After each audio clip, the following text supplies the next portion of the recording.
Hey guys, so it's been a while since I've been able to make an update video, but I'm working on getting back into making consistent content and vlogging. About a year ago, I was planning my wedding, building a business, and navigating how to balance life with being my own boss.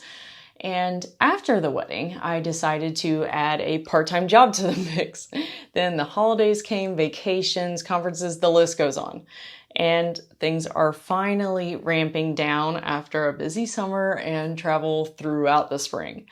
Around March, I started booking more on-screen work that included traveling a lot.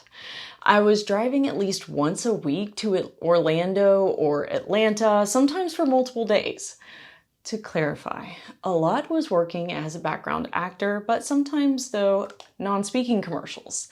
Travel is usually not reimbursed in those situations, so about half of the revenue of those background gigs were spent in gas alone.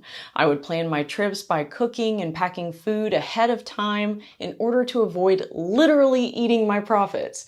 I would prefer to drive through the night in order to avoid overnight or hotel costs, or stay with friends in the area whenever possible.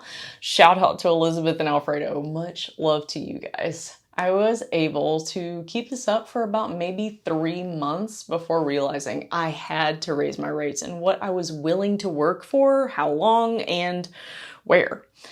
With on-screen shoots, the hours were usually about 12-hour days. Not always hard work, but you could be walking in circles or standing in one spot for hours, and also doing the same shot for 15 plus takes or overnight shoots. You really never know what you're getting till things get rolling. I once sat in holding for 12 hours straight, also known as the green room, which isn't actually green. Basically, you hang out there until crew comes to get you for your scene. But there's almost always a fortitude of snacks, that also known as crafty or craft services. Some sets have better snacks than others. So, after your shoot, you might be waiting for 3 weeks or up to 3 months to get paid for your role.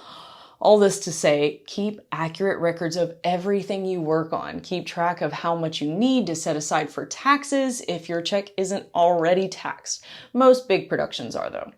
I won't say my spreadsheet is super legible, but it is up to date and has the information that I need somewhere in there.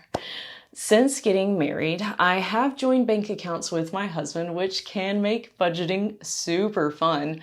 But I do have a separate business account that I use to deposit my checks and business income into. I'm still working on getting a business card to use for expenses, but that's something else I have on my to-do list.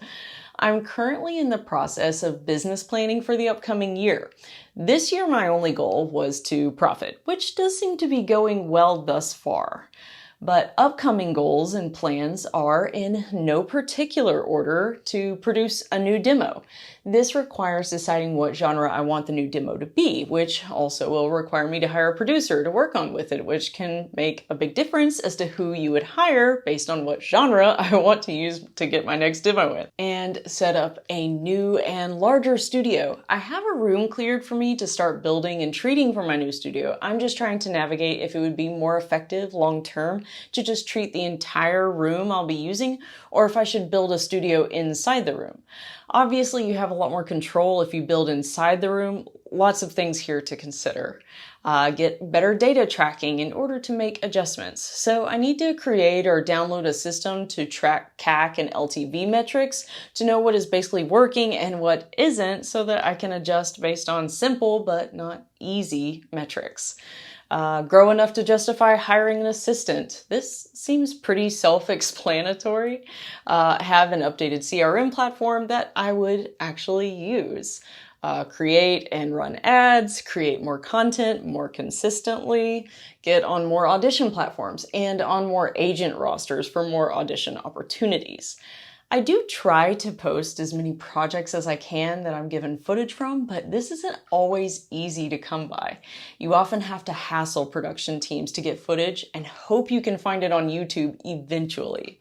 For example, I'm still looking for footage from sets from a year ago.